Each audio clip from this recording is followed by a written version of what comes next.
तो आप देखेंगे कि जब कोई हमसे पूछता है कि आपके इस ईश्वरीय विश्वविद्यालय का लक्ष्य क्या है, या हमने लोगों को जब संक्षेप में कोई संदेश देना होता है, तो हमारा जो मुख्य मोटो है, जो हमारा मुख्य स्लोगन है, एक जो सबसे बड़ा हमारा नीति वचन या हमारा इस ईश्वरीय विश्वविद्यालय का एक मुख्य बात जो है, नारा हमारा, तो हम लोगों को दो चार शब्दों में ही कहते हैं कि पवित्र बनो और योगी बनो। ये हमारे सारे ज्ञान का सार है, ये हमारे ज्ञान की फाउंडेशन है। हमारा इंस्टीट्यूशन इसी नींव पर खड़ा है कि क्या विशेष कार्य कर रहा है इस संसार में। जो बहुत से लोग पूछते हैं कि इस संस्था की क्या आवश्यकता थी, आप लोग क्या कार्य करते हैं, तो हम संक्षेप में सबको क्या कहते हैं कि पवित्र बनो और योगी बनो। और ये जो चारों गीत हैं, ये हमारे इस स्लोगन के, समझो के उसको स्पष्ट कर कि पवित्र बनो का क्या अर्थ है। जैसे अभी कहा जा रहा था कि चरित्रवान ही महान है, और फिर राजयोगी बनो से उससे हमारा ये स्पष्ट हो जाता है कि योग से हमारा क्या अभिप्राय है। तो इतना टाइम तो हर एक के पास रहता ही है। मैं समझता हूं कि इन चार गीतों को अगर एक दफा भी हम दिन में सुन लिया करें, आता है विशेष रूप से, आप इसको आजमा कर देखें कि बहुत लाभ इससे होगा। ये एक प्रकार से हमारे लिए टॉनिक है, भोजन है हमारा विशेष, हम आत्माओं की कमजोरियों को दूर करने के लिए। तो हम इस ईश्वरीय विश्वविद्यालय में जब आए, कोई भी किसी की भी जीवन कहानी को आप सुन लें, तो बाकी बातें तो मैं समझता हूं जो हम सुनते हैं, कहते हैं, वो विस्तार और प्रसार है। प्रसार माना प्रचार है, लेकिन सार उसका यही है।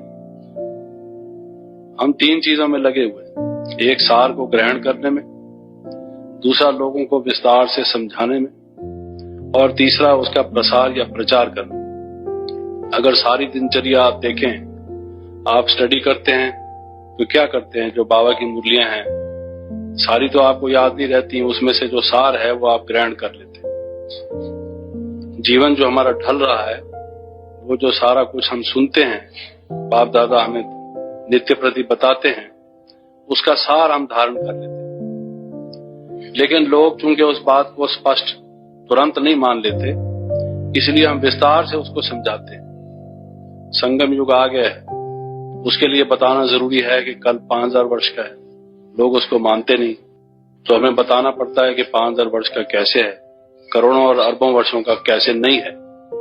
लेकिन सार तो उसका यही है कि 5000 वर्ष का है। हमने तो उस सार को ग्रहण कर लिया। वो विस्तार करके हमें प्रसार करना पड़ता है, प्रचार करना पड़ता है, फैलाव करना पड़ता है, ताकि ब्राह्मण कुल बढ़े, इसकी वृद्धि हो, और भी जो है बाबा के नजदीक आए, योगी और सहयोगी बने। परमात्मा ज्योति बिंदु है, वो सर्वव्यापक नहीं है, ये सार है। बाकी सब उसका विस्तार है, सर्वव्यापक नहीं है। लोग सर्वव्यापक के बारे में जितने प्रश्न पूछते हैं, हम उसका उत्तर देते हैं, तो वो विस्तार है। वो विस्तार करना पड़ता है। पहले हमने विस्तार अपने लिए सुना, फिर अब दूसरों को समझाने के लिए करना पड़ता है, लेकिन बुद्धि में रहता तो सार ही है। तो ये जो सार है, पवित्र बनो और योगी बनो, और इसका भी अगर सार करें तो मैं समझता हूं कि योगी बनो। क्योंकि योगी क्या है जो पवित्र नहीं। राजयोग है हमारा अभ्यास, कोई हठ योग तो है नहीं, और राजयोग में यम नियम तो आवश्यक है। जो पवित्र ही नहीं वो योगी कैसे कहा जा सकता है। भोगी और योगी दो अलग कोटियां हैं, अलग श्रेणियां हैं। योगी वो है जो पवित्र है।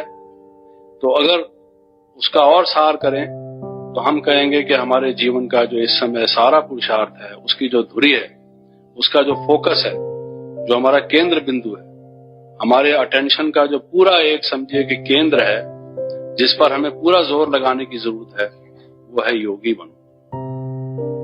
अगर हम योगी नहीं बनते, योगी का ही सारा समझने की जरूरत है कि योगी के क्या लक्षण होते हैं, योगी का जीवन कैसा होता है, योगी का व्यवहार कैसा होता है, उसका आहार कैसा होता है, उसके कर्तव्य कैसे होते हैं, दूसरों के साथ उसकी दृष्टि वृत्ति कैसे होती है। ये सारा योगी का स्पष्टीकरण है। लेकिन फिर भी आके घूम फिर के हम इसी बात पर पहुंचते हैं कि योगी बनो। और उसको स्पष्ट करना हो, क्योंकि संसार में लोग वो जटाजूट धारण किए हुए, हाथ में कमंडल लिए हुए, खड़ाऊ पहने हुए व्यक्ति को, जिसने भस्म रमाई हुई शरीर पर, उसको योगी समझते हैं। इसलिए हमें कहना पड़ता है भाई पवित्र बनो और राजयोगी बनो। योगी शब्द के साथ भी राजयोगी कहना पड़ता है और पवित्र शब्द भी जोड़ना पड़ता है। लेकिन अब तो हम सब समझ गए। संक्षेप में जब आपस में हमारे यहाँ चर्चा होती है तो हम एक शब्द में यही कहेंगे कि योग युक्त कैसे हों, युक्ति युक्त भी कैसे हों। योग युक्त और युक्ति युक्त ये दोनों चीजें थोड़ा थोड़ा अलग है, होना दोनों जरूरत है, योग युक्त भी और युक्ति युक्त भी। अगर योग युक्त हम होते हैं और युक्ति युक्त नहीं होते तो भी हमारे जीवन में दुर्घटनाएं घटती। किसी से हम बोलते हैं और ठीक ढंग से नहीं बोलते, जैसे इसमें था कि वाणी हमारी मधुर हो, बोले तो सही। वो कहते हैं सत्यम ब्रूयात प्रियम ब्रूयात, सत्य बोलो लेकिन मीठा बोलो। तो अगर हम सत्य बोलते हैं योगी होने के नाते, लेकिन विद ड्यू रेस्पेक्ट, सम्मान पूर्वक और स्नेह पूर्वक नहीं बोलते, तो दुर्घटना घट जाती है। समय पर नहीं बोलते, जिसको कब बोलना चाहिए कब नहीं बोलना चाहिए उसका ध्यान नहीं देते, युक्ति युक्त नहीं हम करते, तो भी ठीक नहीं रहता। तो योगी बनना हमारा लक्ष्य है, क्योंकि हमने जिस स्टेज को प्राप्त करना है वो भी योग से प्राप्त होगी, और जो हमारे 63 जन्म के किए हुए हिसाब किताब कर्म इत्यादि हैं वो भी योग से ही दग्ध होंगे।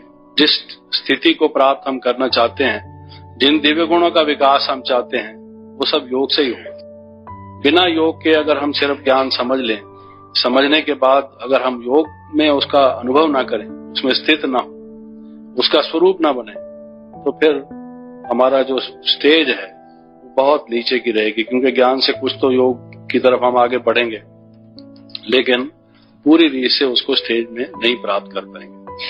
तो इसलिए मैं समझता हूं कि अगर हम इस विशेष सब्जेक्ट पर विशेष ध्यान दें, बाबा को योगी बच्चे ही प्रिय हैं, और योग पर ही बाबा ने, आप हर मुरली में देखेंगे कि ज्यादा हमारा ध्यान आकर्षित किया है।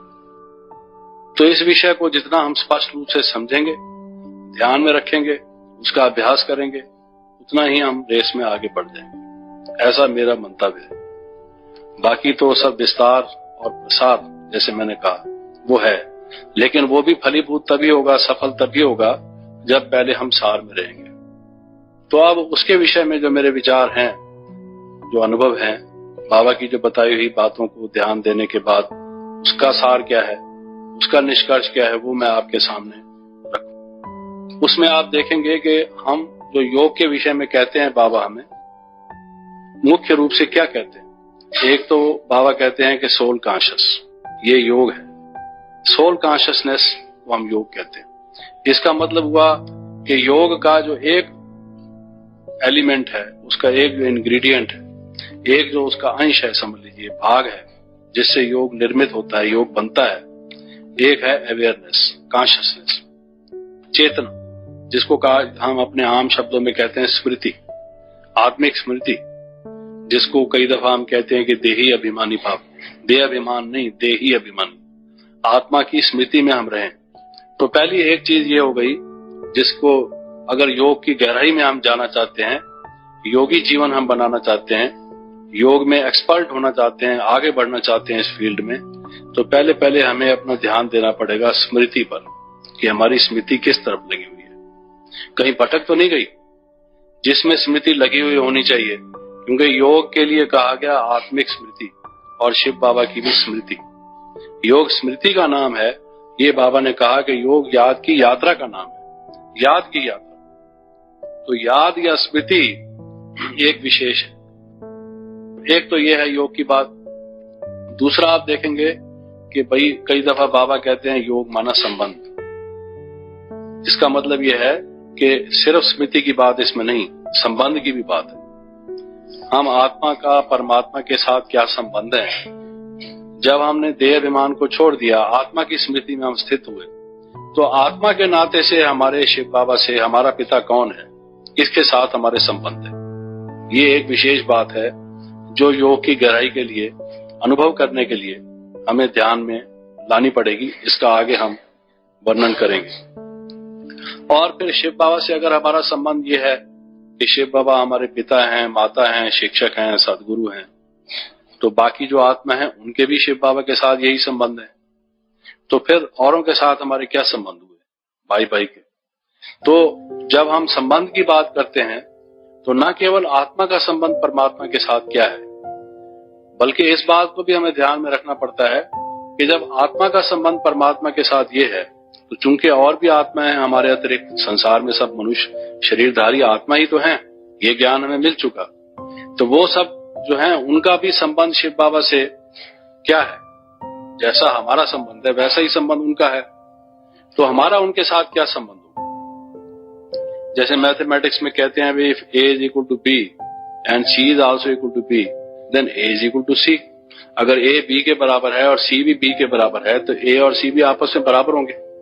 ये एक मैथमेटिक्स की बात है। तो जब हमारा शिव बाबा के साथ ये संबंध है, दूसरों का भी शिव बाबा के साथ ये संबंध है, तो हमारा आपस में संबंध क्या है। अगर उस संबंध में हम नहीं रहते तो भी हम योग की स्टेज से नीचे गिर जाते। तो ये एक जहां पर स्मृति का ध्यान देने की जरूरत है, ये योग की एक बहुत बड़ी इंपॉर्टेंट चीज है, एक तत्व है उसका जिससे योग बना है। तो दूसरी बात, योग से हमारा अभिप्राय संबंध है, ये बात हमें ख्याल रखनी चाहिए। रिलेशनशिप दुनिया में जहां गड़बड़ है वहां आप देखेंगे संबंधों में बिगड़ा हुआ है। सारी प्रवृत्ति संबंध पर आधारित है। संबंध आपस में खराब होने से संसार में संघर्ष है। सारा लड़ाई झगड़ा, मन मुटाव, भेद, हिंसा और जो कुछ लूट खसूट जो संसार में गड़बड़ हो रही है वो एक इस संबंध के नष्ट होने से हो रही है। और उस संबंध को अब हमने फिर ठीक करना है, उसी का नाम योगी जीवन है। योगी हर एक से कैसे मिलता है, कैसे व्यवहार करता है, क्या उसका दृष्टिकोण होता है, ये जब तक उसकी स्मृति पहले आएगी, फिर स्मृति से उसका संबंध उस पर आधारित होगा, तब वो योगी बनेगा। अगर इन दोनों में से एक भी चीज का अभाव होगा तो फिर वो योगी नहीं बन सकता। तीसरी चीज आप देखेंगे अटेंशन। योग में हमें मन को एकाग्र करना है। कहते हैं योग जो है कंसेंट्रेशन का नाम है। कंसेंट्रेशन क्या है? कंसेंट्रेशन मैक्सिमम अटेंशन का नाम है। जब आप सब तरफ से अटेंशन हटाकर एक विशेष जगह पर मन को एकाग्र करते हैं, अटेंशन देते हैं, ध्यान देते हैं। इसलिए कई लोग कहते हैं योग जो है वो ध्यान है, ध्यान योग है, क्योंकि आप बाकी तरफ से ध्यान हटाकर वहां से मन को विड्रॉ करके उस एक जगह पर जब टिकाते हैं तभी उससे हमारा संबंध, लिंक जुटता है। आज आपने सुबह देखा कि वो तार जो थी वो ठीक नहीं थी, उसको हर कोई टच करने की कोशिश कर रहा था, उधर भी दबा रहा था, इधर भी दबा रहा था, लेकिन वो आवाज तो आती नहीं थी जो ट्रांसलेशन के लिए व्यवस्था थी। तो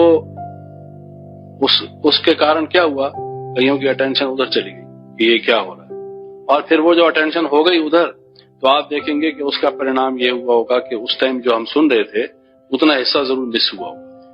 क्योंकि जो कुछ भी हम अनुभव करना चाहते हैं, अनुभव का आधार अटेंशन पर है।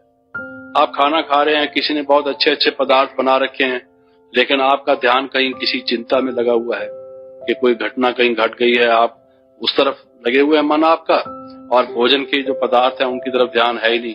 कोई आपसे पूछे कैसा लगा, तो आप एक औपचारिक रूप से, एक शिष्टाचार के नाते भले कह दें बहुत अच्छा था, लेकिन वास्तव में अगर वो ज्यादा आपसे प्रश्न करे तो आपको पता कुछ भी नहीं, कौन सी चीज कैसे बनी थी, किस चीज से बनी थी, यू कांट टेल। उसकी वजह यह है कि आपकी जो अटेंशन थी, जो मन था, वो कहीं और था। तो मन को ही हमने जोड़ना है। आत्मा का जो परमात्मा के साथ संबंध है वो मन का है या बुद्धि का है, बुद्धि योग है ये या मनोयोग है, अटेंशन है उसमें इन्वॉल्व। और अगर हमारी अटेंशन बिखर जाएगी तो समझो कि जो अनुभूति है वो हम नहीं कर पाएंगे। योग है सेल्फ रियलाइजेशन, गॉड रियलाइजेशन। हमने जो अपने ज्ञान में समझा कि मैं आत्मा हूं, ज्योति बिंदु हूं, वो आत्मा या ज्योति बिंदु क्या हूं? आत्मा जो ओरिजिनली पवित्र थी या शांत स्वरूप थी, वो पवित्रता या शांति क्या है? उसका जो अनुभव करना है, उसकी विधि का नाम योग है। योग जो है वो अनुभूति है, एक अनुभूति करने की एक विधि है, एक प्रैक्टिकल मेथड है। ज्ञान उसकी थ्योरी है, योग उसका प्रैक्टिकल एस्पेक्ट। तो उस थ्योरी को, उस जो आपने पढ़ा, जो ज्ञान सुना, जो एक सिद्धांतिक रूप से जो आपको मालूम हुआ, नॉलेज हुई, उसका अनुभव करना। शांति, शांति क्या चीज है? शांति तो एक अनुभव विशेष का नाम है।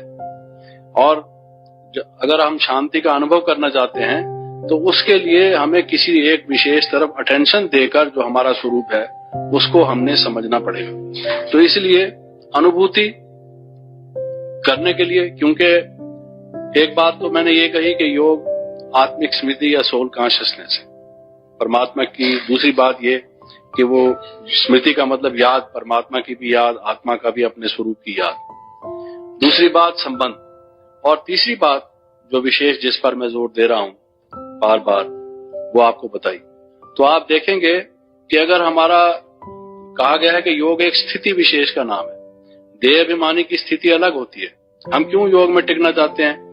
क्योंकि जो व्यक्ति देह अभिमानी है, हम कहते हैं कि जैसी दृष्टि, वृत्ति, स्मृति वैसी स्थिति। इसका मतलब यह है अगर योग याद का नाम है या योग संबंध का नाम है, तो याद और इस संबंध से हम एक विशेष स्थिति में टिकना चाहते हैं। योगी की स्थिति ही लोगों से अलग होती है, भोगी की स्थिति अलग होती है, योगी की स्थिति अलग होती है। योग युक्त स्थिति बड़ी आनंदमय, प्रेममय, शांतमय, शक्तिमय, उस स्थिति का नाम योग है। उसमें टिक जाना, उस स्थिति, और वो स्थिति होती है स्मृति से। इसलिए हमने पहले स्मृति की बात कही, और वो स्मृति किस चीज की? संबंध की और स्वरूप की, वो हमने बताया। फिर वो स्थिति जो है, उस स्थिति में टिकने के लिए और उसके अनुभूति के लिए मैंने कहा कि अटेंशन की जरूरत है। वो स्थिति अटेंशन के बिना नहीं हो सकती। तो पहली चीज ये कि योग स्मृति का नाम है, दूसरी चीज ये कि योग संबंध का नाम है, तीसरी चीज ये कि योग में अटेंशन बहुत महत्वपूर्ण है, बिना अटेंशन के नहीं होगी।